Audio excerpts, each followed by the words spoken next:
Oke, Assalamualaikum warahmatullahi wabarakatuh. Perkenalkan, nama saya Abdul Rahim. Saya mahasiswa dari kampus LP3I Bandung. Di sini saya mau menjawab pertanyaan yang seperti berikut.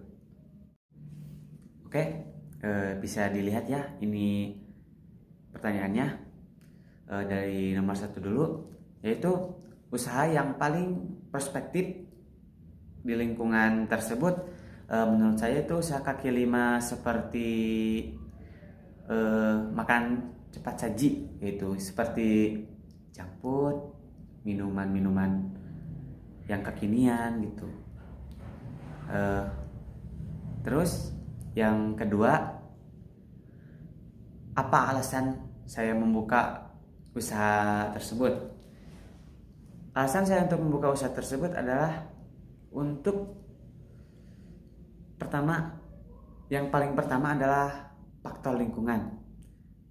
Faktor lingkungan di kawasan depan LP3I itu sangatlah strategis, dikarenakan banyak mahasiswa yang ke kampus dari pagi ataupun sore itu untuk bisa mencari atau mengganjal perutnya agar bisa bisa melanjutkan kegiatan kampusnya dengan secara cepat gitu, mencari makanan yang cepat, tepat, dan higienis. Dalam alasan yang kedua, saya bisa menyediakan banyak variasi yang bisa disebut Instagramable. Dikarenakan saya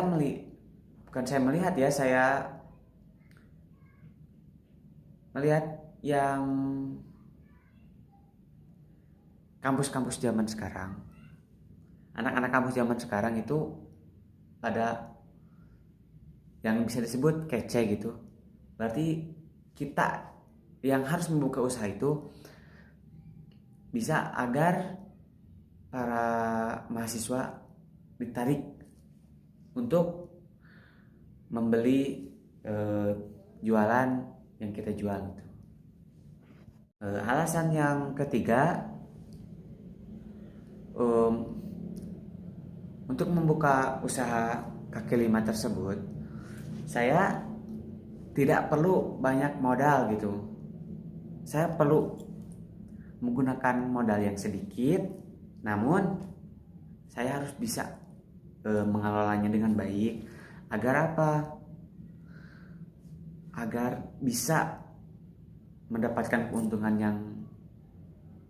yang diinginkan gitu. Menurut saya juga makanan siap saji berpotensi besar untuk memenuhi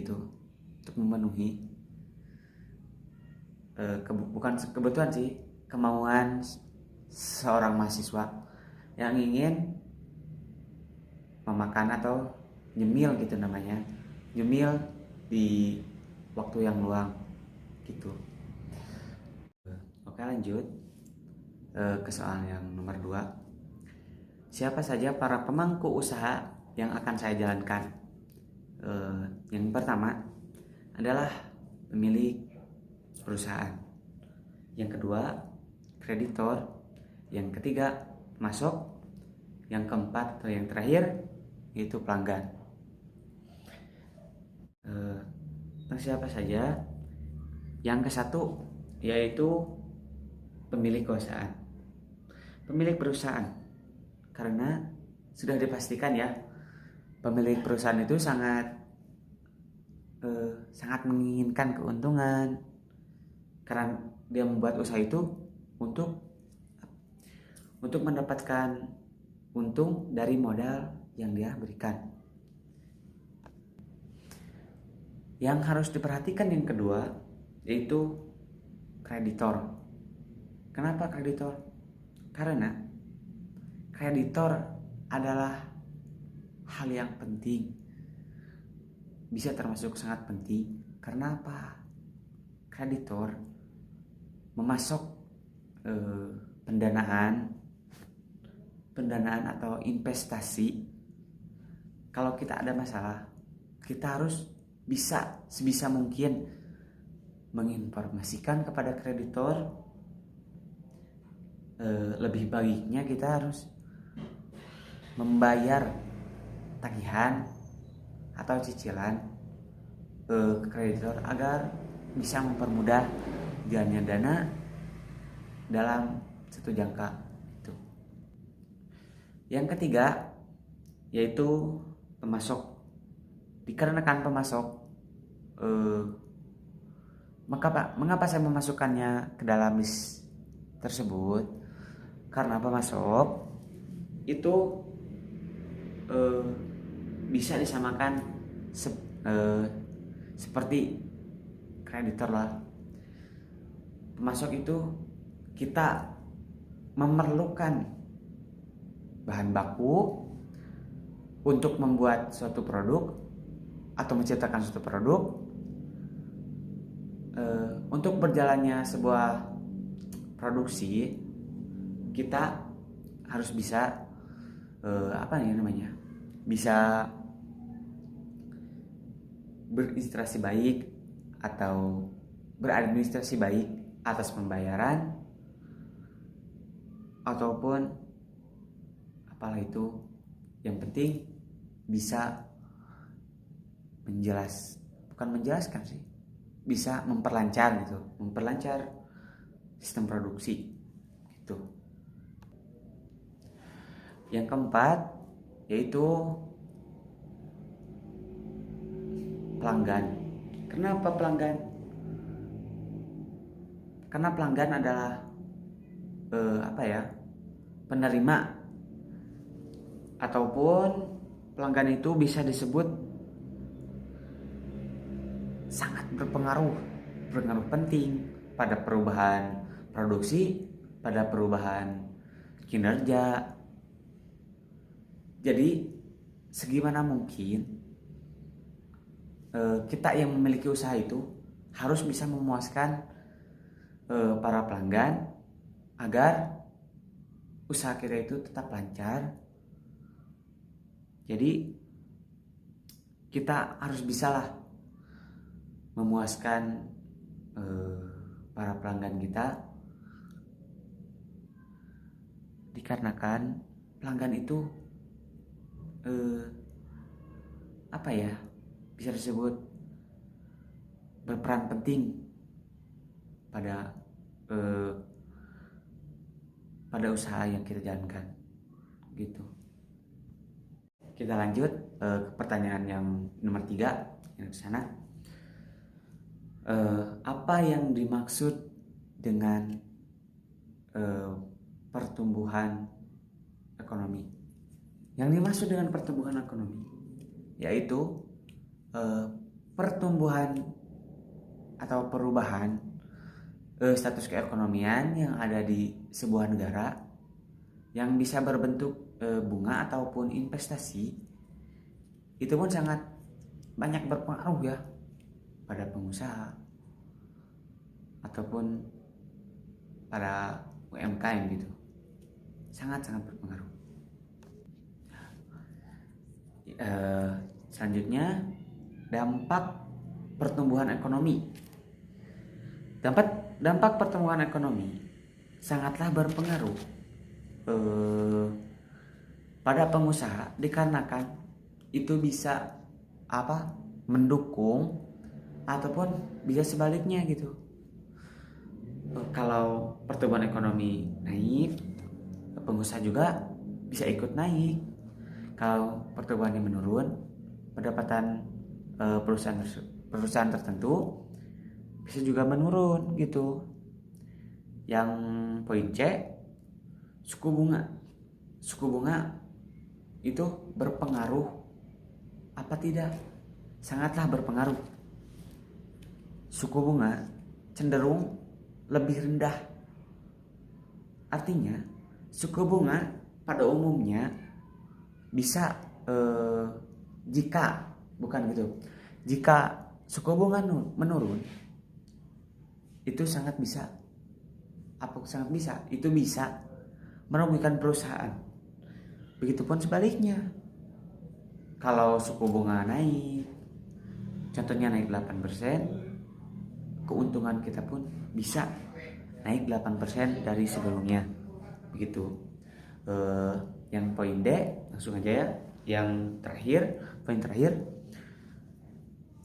yang berpengaruh atau tidaknya inflasi sangatlah berpengaruh. Menurut saya sangatlah berpengaruh. Dikarenakan inflasi bisa berdampak buruk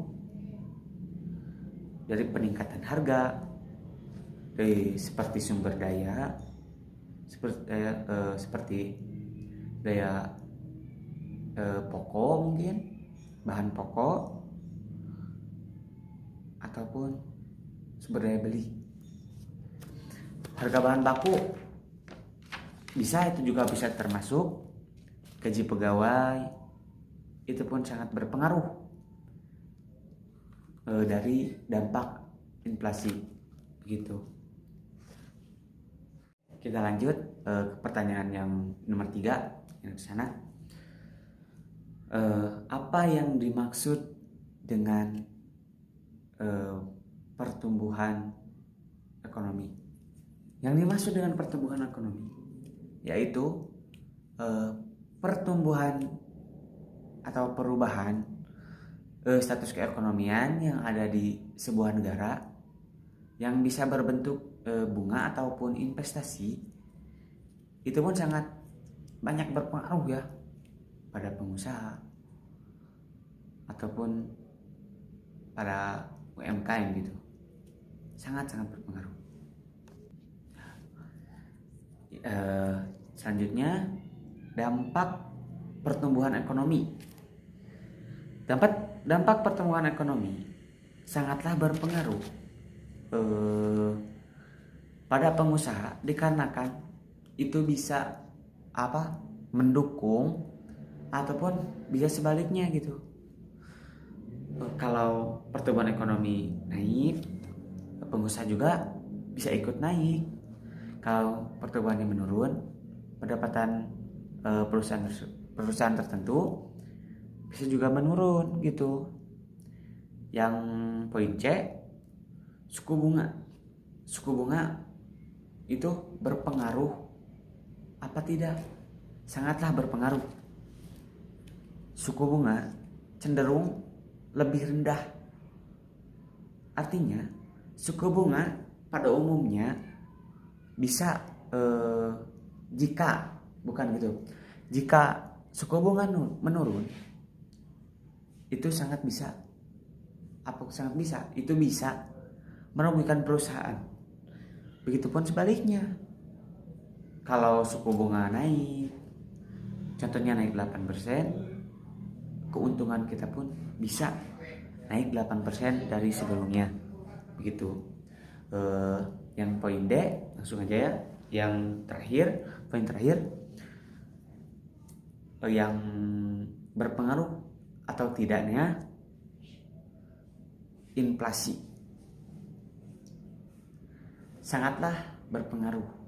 Menurut saya sangatlah berpengaruh. Dikarenakan inflasi bisa berdampak buruk dari peningkatan harga, dari seperti sumber daya, seperti daya pokok, mungkin bahan pokok,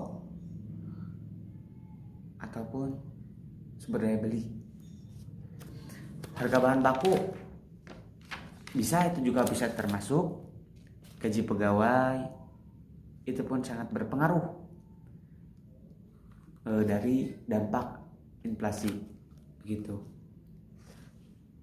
Oke, begitu jawaban dari saya soal pertanyaan UTS yang barusan. Minta maaf kalau ada salah kata atau perilaku. Terima kasih. Wassalamualaikum warahmatullahi wabarakatuh.